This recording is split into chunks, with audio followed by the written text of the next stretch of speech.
in Major League history for somebody 20 or younger. There is ball 4. Franco, as he did back in May and June, a patient AB, draws a walk, and Ripken will carry away Wander Franco. So one of my favorite things that tends to happen a little more often than usual is when the players forget that Ripken's coming out to get the bats. It's hilarious to kind of see their reaction when Ripken's sitting there looking at him like, why are you taking my bat from me? And he just kind of gives them that look, and they in shock drop the bat real quick and apologize to Ripken as he picks it up and runs back into the dugout with it. Happy birthday to... We got Ripken at 8 weeks old, but with Ripken, we were really going for the retrieving side of things and knew that we needed a dog that was going to have a strong drive to do what we need him to do on the baseball field. And so we called one of my buddies out of Boise, Idaho, and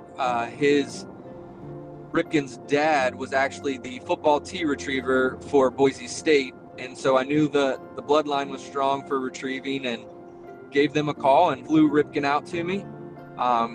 And then the rest is kind of history from there. From day one, we started fetching little novelty bats. Once he was picking up those really well and he started getting bigger, we would increase the size from my kids' T-ball size bats all the way up. He would start retrieving my baseball bats in the yard, and I'd take them to baseball fields and practice with them out there until we got to the big leagues where we are now.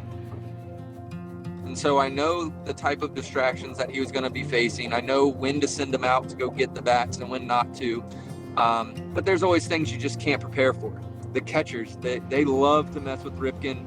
But luckily, with all the practice I put in and the attention-based style training that we teach, if he gets lost or confused, he sits down, turns around and looks at me and waits for a hand signal so I can kind of direct him where he needs to go. It was a full year before we actually got out on the baseball field. So my wife did work for the company that owns the Durham Bulls. She was in marketing for Capital Broadcasting Company, who owns the Durham Bulls. And so we had a little bit of connection there, but still didn't get us on the field because they were still worried about their players. And of course, when you're at the AAA level, you're dealing with players that have multi-million-dollar contracts. And the last thing Major League Baseball wants to see is one of their star players get injured. I've never seen a dog get more love than him. He absolutely loves it. He wants every person to come up and pet him.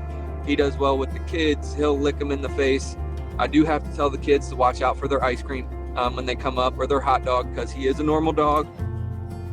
Well, Ripken, I think, is probably one of the most spoiled dogs you'll ever meet.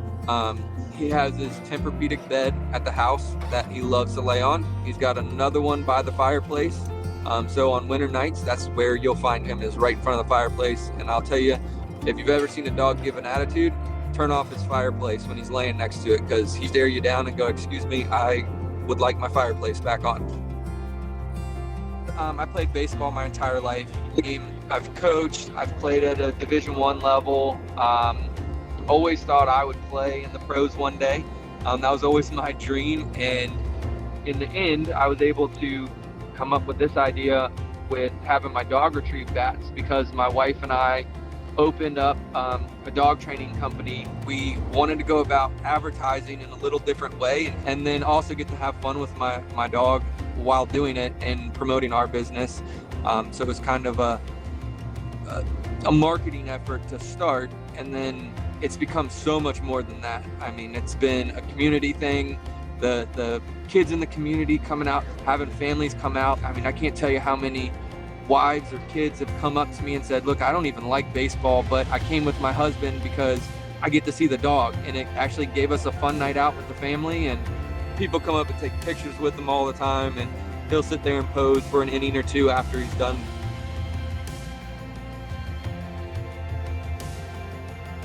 You know, their ongoing training and education is why I kind of bought into that franchise. Is I wanted to be a dog trainer that was well-rounded, well-versed, and continues to learn. Ripken, again, started off kind of as a marketing thing that's turned into so much more, but he's our Spokesdog. He's our mascot. He's my best friend, everything to our business in that sense, because it really shows people that I do mean what I say when I say I care about every dog and them being a happy, playful, energetic pup, and also being able to not give up on those dogs that other trainers might give up on. You know, I get to deal with really tough cases, from anxiety to aggression, and sit means sit's really taught to work with those dogs in a manner that we can help them keep them out of shelters or keep them from being euthanized. And to me, that's very important that we get to be a part of that. 99 trim gear will kick off for the Wolfpack. Number 24, Cooper Lutz. Ripken the Bat Dog. As for Ripken and what I see for him, the sky's the limit, really.